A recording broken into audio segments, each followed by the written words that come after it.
लगातार आपको पल पल की अपडेट आदमपुर चुनाव के नतीजे को लेकर हम दे रहे हैं और चलिए इसी के साथ अभी तक के जो नतीजे निकलकर सामने आ रहे हैं या रुझान की हम बात करें वो आपको हम बता देते हैं। पहले राउंड में भव्य को 6,399 वोट, जी हाँ ये बड़ी खबर आपको हम बता रहे हैं आपके सामने। दूसरे नंबर पर जयप्रकाश को 3,567 वोट मिले हैं।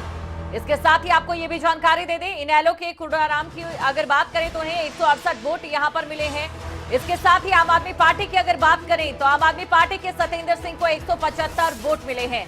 तो कुल मिलाकर एक बार फिर से आंकड़ा हमने आपके सामने साफ कर दिया है। पहले राउंड में कुल 10,532 मतगणना इस समय वोटों की हुई है और इसके साथ ही पहले राउंड में जहां पर भव्य को 6,000 से ज्यादा वोट मिले हैं, वहीं बात अगर कांग्रेस की करें तो कांग्रेस के जयप्रकाश को 3,000 से ज्यादा वोट मिले हैं। वहीं अगर आम आदमी पार्टी और अगर इनेलो की करें तो कुछ ज्यादा सही स्थिति में नजर नहीं आ रहे हैं। तमाम प्रत्याशी जब मतगणना स्थल पर पहुंचे, क्या कुछ उनकी ओर से कहा गया वो भी आपको हम सुनाते हैं। देखिए, इस पूरे चुनाव में शुरू से डे वन से हमारे जो लड़ाई थी वो हार जीत की नहीं थी, जीत की मार्जिन की थी। और जिस प्रकार से मुझे मेरे आदमपुर के परिवार का आशीर्वाद शुरू से मिला है, मैं आश्वस्त हूँ कि कुछ ही घंटों में आदमपुर की जनता एक बार फिर दिवाली मनाने वाली है। कितने आश्वस्त है अपनी जीत को लेकर? 100%। कुलदीप जी बोल रहे, लोगों ने फैसला कर दिया है। देखिए, बड़े प्यार के साथ हल्के ने मुझे प्यार दिया। बाकी हमारे मुद्दा था विकास का, विकास के ऊपर जो हमने वोट मांगा, मुझे उम्मीद है बहुत अच्छा रिजल्ट। बिल्कुल जैसी उम्मीद थी और जैसा लोगों ने मतदान के दिन कहा था कि झाड़ू चलेगी, मतदान के दिन माताओं ने बहनों ने कहा था कि झाड़ू बुहारी कराए, सफाई कराए लंबे समय तक। अब इस इलाके में कोई किसी तरह की भ्रष्टाचार की, परिवारवाद की किसी तरह की बीमारी नहीं रहेगी। बिल्कुल वही हुआ है और हम पूरी तरह आशान्वित हैं कि लोग बहुत अच्छा जिस तरीके से मतदान किया है लोगों ने, हर्ष के साथ, उल्लास के साथ, जोश के साथ, उसी तरीके का रिजल्ट भी आने वाला है।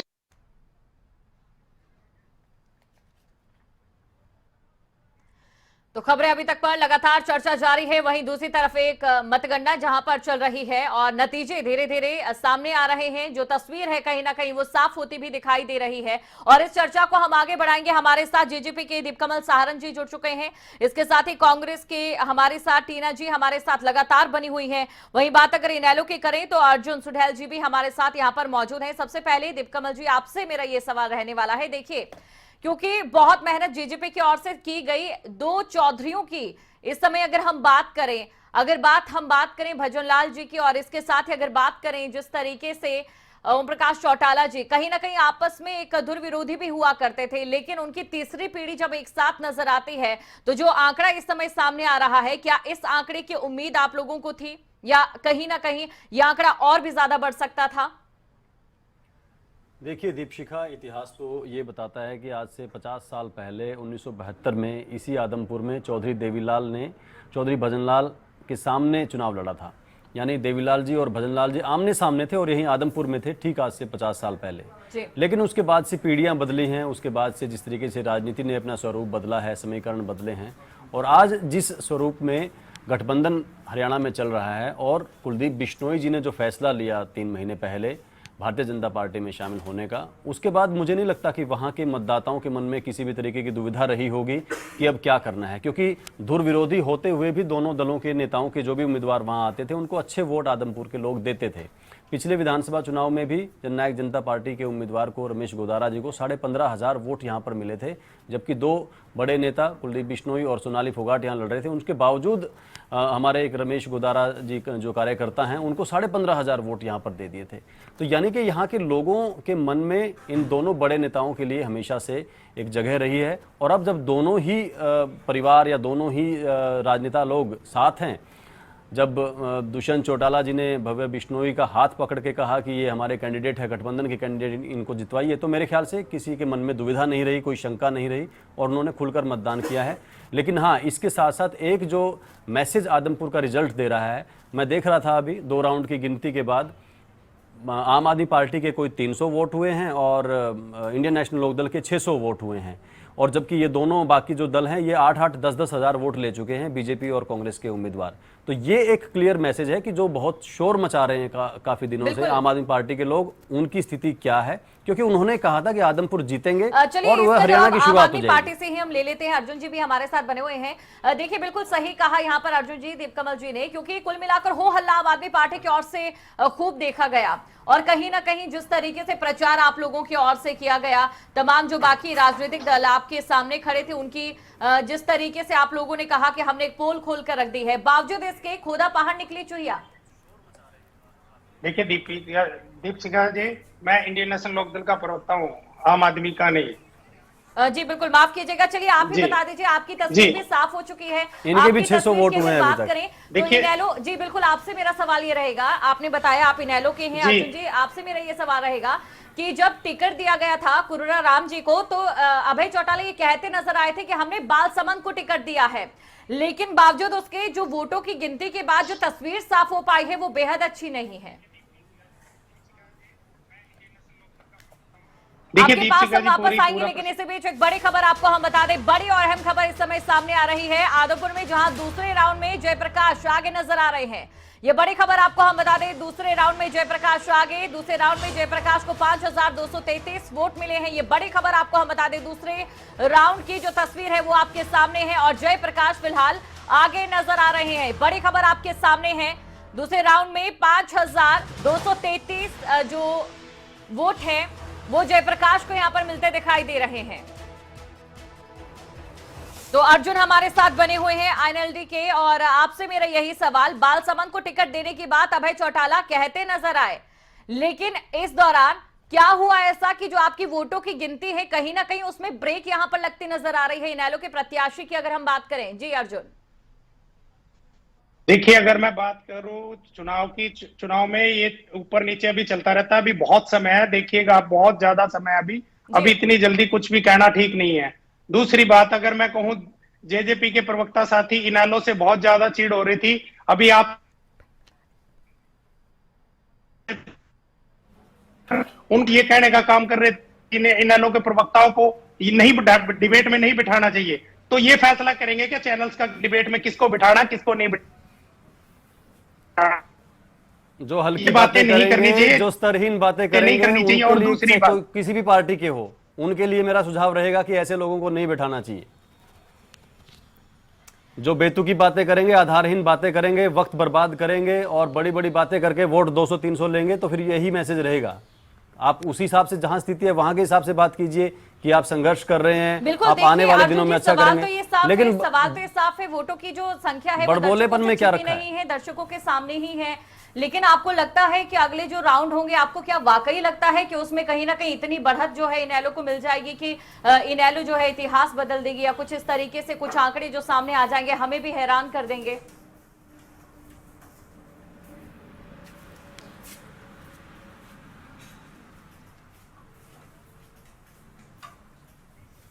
जी अर्जुन जी।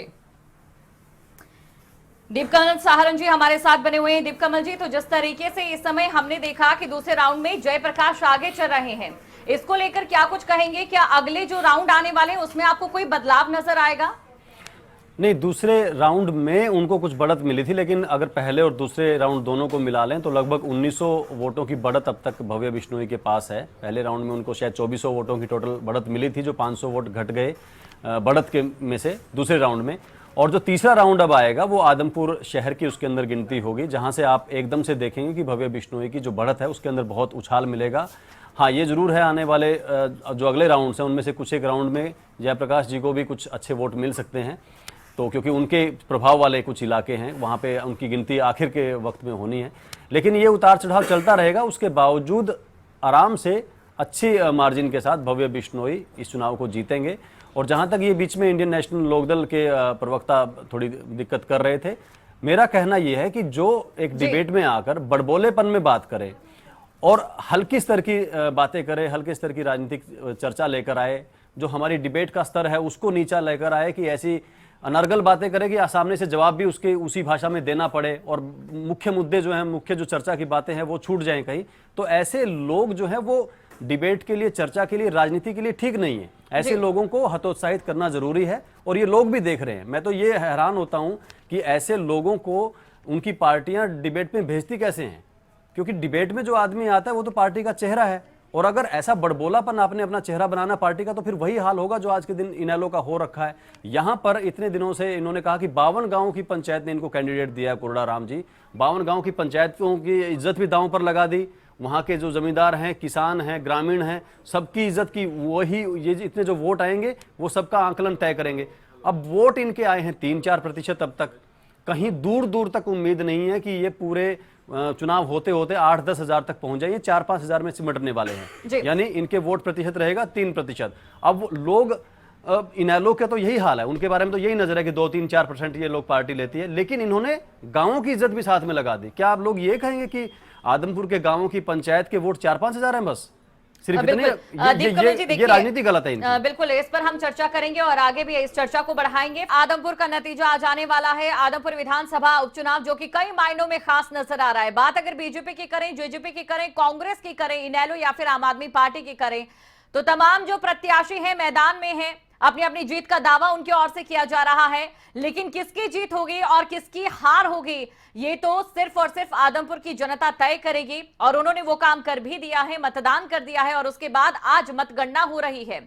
यानी कि इस मतगणना के आधार पर जब नतीजे निकलकर सामने आते हैं और धीरे धीरे जब तस्वीर साफ हो जाएगी, तो ये मालूम हो जाएगा कि आखिरकार किसकी जीत हुई है और किसकी हार हुई है। लगातार खबरें अभी तक पर सुबह से इसे लेकर चर्चा भी जारी है। अलग अलग पार्टी के प्रवक्ता हमारे साथ मौजूद हैं, और साथ ही आपको बता दें जेजेपी के दीपकमल सहारन जी हमारे साथ जुड़े हुए हैं। इसके अलावा आम आदमी पार्टी के सुमित हिंदुस्तानी भी हमारे साथ बने हुए हैं।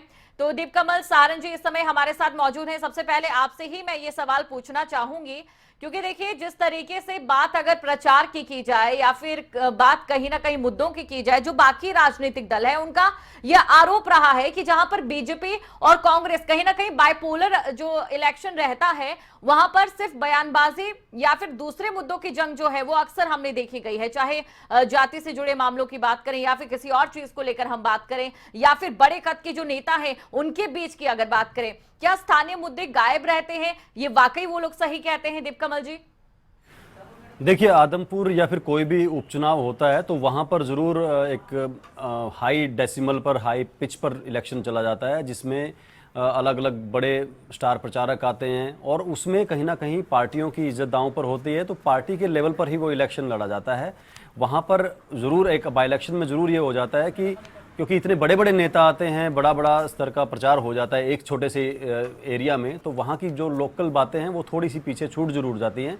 लेकिन जो पार्टियां ये दावा करती हैं कि उनके उठाए हुए मुद्दे या जिस तरीके की वो राजनीति करते हैं वही असली है और वही लोगों की फ़ायदे की है, तो उसका परिणाम आपको बस 2-4 घंटे में ही दिख जाएगा। जो पार्टी ये कहती है कि हम दिल्ली का मॉडल या पंजाब का मॉडल या कहीं और की ऐसी अच्छी चीज़ें यहाँ पर लागू करेंगे, और हमने लोगों के स्वाभिमान की बात की है कि यहाँ के लोगों का कौन सम्मान नहीं करता है, कौन करता है, उनको आपको दिख जाएगा कि ऐसे लोगों को वोट डालने वाले सिर्फ 2 या 3% लोग हैं। उनके वोट पूरे इलेक्शन के अंदर 5,000 टच कर जाएं तो बड़ी बात है। और दूसरी तौर पर जो पार्टी कहती है कि हम किसानों को रिप्रेजेंट करते हैं, हम जो है हमारा कैंडिडेट पंचायतों ने दिया है, किसान आंदोलन से निकल कर आया है, उसका परिणाम भी आपको 2-4 घंटे में दिख जाएगा। तो राजनीति जिस पिच पर काम करती है, अब ये तो नहीं ना कि हम क्रिकेट खेल रहे हैं और कहीं नहीं मैं तो गोल करूंगा, गोल करने वाला अच्छा प्लेयर होता है, क्रिकेट में तो रन बनाने पड़ेंगे।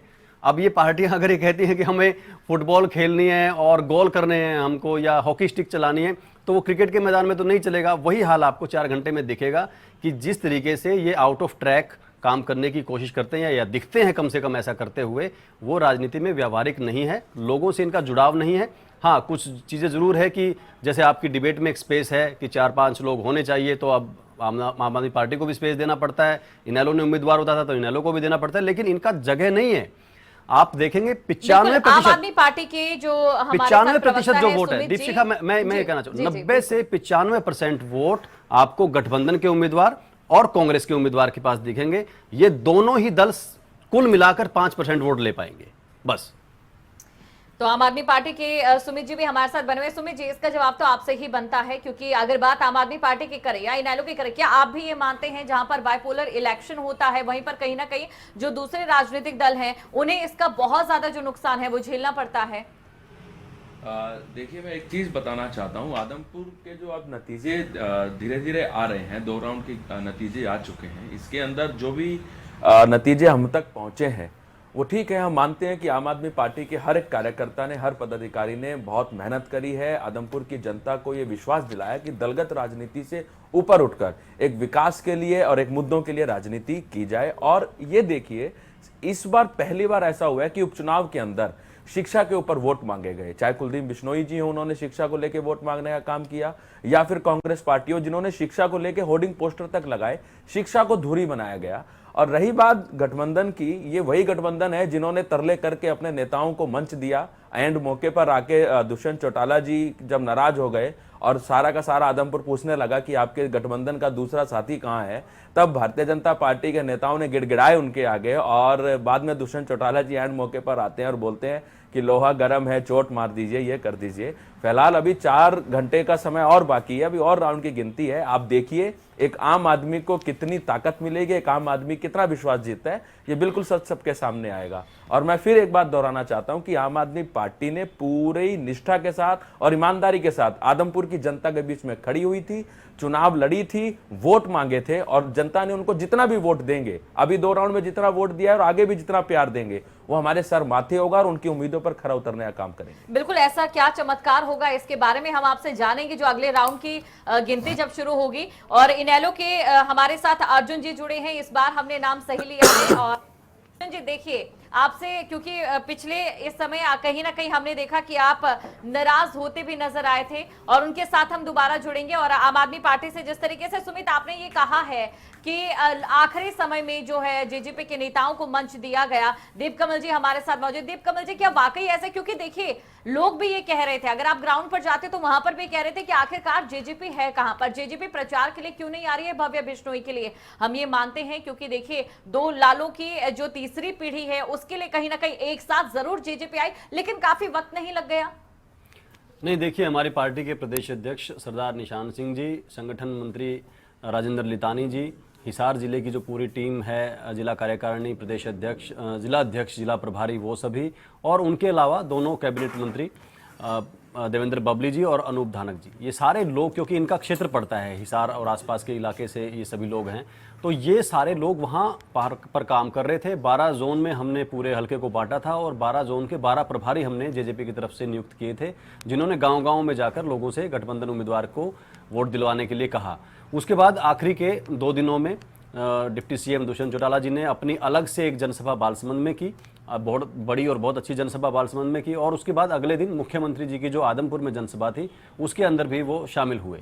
तो एक इलेक्शन में जहां पर वहाँ की बीजेपी की टीम लगी हुई है, कुलदीप बिश्नोई जी की, भजनलाल जी के जो सारे वर्कर हैं वो लगे हुए हैं, उसमें मेरे ख्याल से इतना जो योगदान था, इतनी जो सक्रियता थी जेजेपी के नेताओं की, वो पर्याप्त थी और इतनी ही अपेक्षित थी, इतनी ही मुझे लगता है कि भव्य बिश्नोई या कुलदीप बिश्नोई जी ने हमसे कहा था। जहाँ तक ये प्रचार है कि गठबंधन के अंदर कुछ दिक्कतें हैं या फिर कम पहले बुलाया बाद में बुलाया, ये विपक्षी, यही तो मैं कह रहा हूँ कि ये जो दोनों विपक्षी दल हैं मुख्य रूप से, ये जो कहीं नहीं है, इनेलो और आम आदमी पार्टी, ये ऐसी ही बातों में उलझकर लोगों को उलझाना चाहते हैं, लेकिन लोग समझते हैं। अब 300 वोट आए हैं अब तक आम आदमी पार्टी के 2 राउंड में, और बीजेपी और कांग्रेस के 10-10 हजार वोट हो गए हैं। कहाँ 10,000 वोट, कहाँ 300 वोट। तो ये जो एक नॉन प्रैक्टिकल अप्रोच है कि हम कोई भी बात कहेंगे, दुष्यंत चौटाला पर अटैक करेंगे, मुख्यमंत्री जी पर अटैक करेंगे और इस बहाने हम खबरों में छप जाएंगे या लोगों की नज़रों में आ जाएंगे, हाईलाइट हो जाएंगे, एक दिन के लिए सुर्खियां बन जाएंगी, कहीं किसी के सवालों में भी शामिल हो जाएंगे। लेकिन वोट डालते वक्त लोग जानते हैं कि कौन वहां पर ज्यादा सक्रिय है। और यही लोग हैं जो आज आदमपुर में ये फैसला भी करेंगे कि किसकी जीत होगी, किसकी हार होगी।